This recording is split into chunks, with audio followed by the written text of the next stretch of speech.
Friends, എല്ലാവർക്കും പുതിയൊരു വീഡിയോയിലേക്ക് സ്വാഗതം. ഇന്ന് ഞാൻ ബ്രേക്ക്ഫാസ്റ്റ് റെസിപ്പി ആയിട്ടാണ് വന്നിരിക്കുന്നത്. ഈ അപ്പത്തിൻ്റെ പേരെന്താണെന്ന് വെച്ചാൽ ഉരുളിയിലപ്പം എന്നാണ് കാസർഗോഡുകാർ പറയുന്നത്. ഈ അപ്പത്തിന് വേറെ എന്തെങ്കിലും പേരുണ്ടെങ്കിൽ നിങ്ങൾ കമൻറ്റ് ബോക്സിൽ അറിയിക്കണേ. വീഡിയോ ഇഷ്ടപ്പെട്ടെങ്കിൽ ലൈക്ക് ചെയ്യാനും ഹൈപ്പ് ചെയ്യാനും മറക്കരുത്. നിങ്ങളുടെ അഭിപ്രായങ്ങൾ എന്തായാലും അറിയിക്കണം കേട്ടോ. ആദ്യമായിട്ട് ആരെങ്കിലും ചാനൽ കാണുന്നവരുണ്ടെങ്കിൽ ഒന്ന് സബ്സ്ക്രൈബ് ചെയ്യണേ. അപ്പോൾ നമുക്ക് വീഡിയോയിലോട്ട് പോവാം. ഉരുളിയിലപ്പം ഉണ്ടാക്കാൻ വേണ്ടിയിട്ട് നമ്മൾ പച്ചരിയാണ് എടുത്തിട്ടുള്ളത്. അപ്പോൾ ഇന്നലെ രാത്രി ഞാൻ കുതിർത്ത് വെച്ചതായിരുന്നു. രാവിലേക്ക് നല്ലതുപോലെ കുതിർന്ന് വന്നിട്ടുണ്ട്.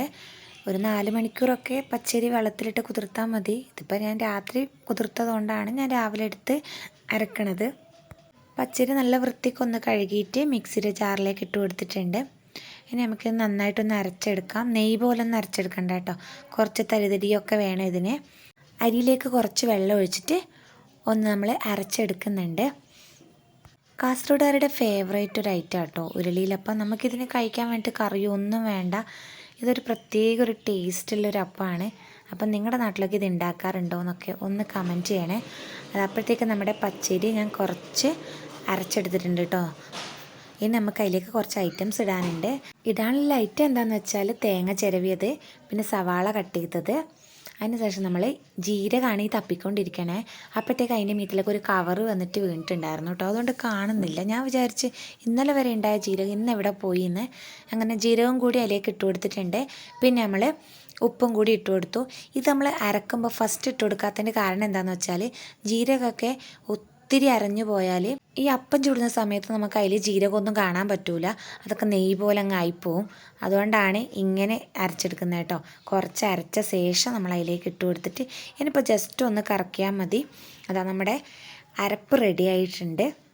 അതിനുശേഷം ഞാനൊന്ന് മിക്സിയൊക്കെ അവിടെ എടുത്തു വെക്കാമെന്ന് വിചാരിച്ചു. എന്നിട്ട് നമ്മളിതാ ഈ അരപ്പ് ഈ പാത്രത്തിലേക്ക് ഒഴിച്ചു കൊടുക്കുകയാണ്. ഒത്തിരി ലൂസൊന്നും ആവാൻ പാടില്ല കേട്ടോ.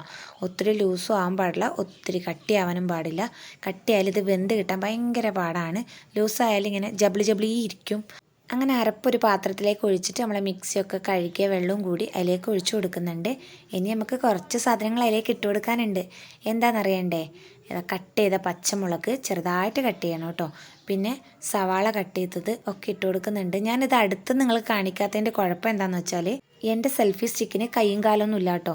അപ്പോൾ അത് വെച്ചെടുത്ത് നനക്കിയാൽ ചിലപ്പോൾ എല്ലാം മൂക്കുത്തന്നെ താഴെ പോവും. അതുകൊണ്ടാണ് ഞാൻ ഇങ്ങനെ ചെയ്യണത്. പിന്നെ സെൽഫി സ്റ്റിക്ക് ബുക്ക് ചെയ്തിട്ടുണ്ടെന്ന് ഞാൻ പറഞ്ഞില്ലായിരുന്നോ? അത് മിനിയാന്നേ വന്നു. നേരെ പോയത് എൻ്റെ നാട്ടിലേക്കായിരുന്നു കേട്ടോ. നാട്ടിൽ നിന്നുണ്ട് എന്നെ വിളിക്കണത്. അഡ്രസ്സ് ചേഞ്ച് ആക്കാൻ മറന്നുപോയി. അതായിരുന്നു എനിക്ക് പറ്റിയ അബദ്ധം. അപ്പം നാട്ടിലെത്തിയിട്ട് വിളിച്ചപ്പോൾ ഞാൻ പറഞ്ഞു ഇങ്ങനെ മാറിപ്പോയതാണെന്ന്. പിന്നെ ഒന്നും ചെയ്യാൻ പറ്റില്ലല്ലോ, അത് ക്യാൻസൽ ചെയ്തു. ഞാൻ അപ്പം തന്നെ വേറൊന്ന് ബുക്ക് ചെയ്തിട്ടുണ്ട്. അപ്പം 4-ാം തീയതി കിട്ടുമെന്നാണ് പറഞ്ഞത്. എപ്പോൾ കിട്ടുന്നൊന്നും എനിക്കറിയില്ല. അതിന് മുമ്പ് കിട്ടട്ടെ എന്ന് ഞാൻ പ്രാർത്ഥിക്കുന്നു. വേണമെങ്കിൽ നമുക്ക് ഈ സവാളയും പച്ചമുളകൊക്കെ ഇതിലേക്ക് ഇടുമ്പോൾ അതിലേക്ക് കുറച്ച് തേങ്ങാക്കൊത്തൊക്കെ ഇടാം കേട്ടോ. അതൊക്കെ ഒരു ടേസ്റ്റാണ്. ഞാൻ തേങ്ങ ഇട്ടതുകൊണ്ടാണ് തേങ്ങാക്കൊത്ത് ഇടാതിരുന്നത്. പിന്നെ ഉരുളിയൊക്കെ നല്ലതുപോലെ ഒന്ന് ചൂടാക്കി എടുത്തു. എൻ്റെ ഉരുളിയാണെങ്കിൽ എന്തൊക്കെ ആക്കി ഇപ്പോൾ ഇങ്ങനെ കറുത്ത് പോയിട്ടുണ്ട്. പിന്നെ ഇതാ നമ്മൾ എണ്ണയൊക്കെ ഒഴിച്ച് എല്ലായിടത്തും എണ്ണ തടവി കൊടുത്ത ശേഷം അതിലേക്ക് നമ്മൾ ഈ മാവ് ഒഴിച്ചു കൊടുക്കുന്നുണ്ട്. ഇത് നല്ലതുപോലെ ഒന്ന് പരത്തി കൊടുക്കുന്നുണ്ട്. അതൊന്ന് വെന്ത് വരുമ്പോഴത്തേക്ക് ഞാൻ വിചാരിച്ചു അവിടെയൊക്കെ ഒന്ന് തുടച്ചേക്കാമെന്ന്. എണ്ണയൊക്കെ ഇങ്ങനെ തെറിച്ചിട്ടുണ്ടായിരുന്നു. അപ്പോൾ അവിടെയൊക്കെ ഒന്ന് തുടച്ച് വരുമ്പോഴത്തേക്ക് നമ്മുടെ ഉരുളിയിലപ്പം റെഡി ആയിട്ടുണ്ട് കേട്ടോ.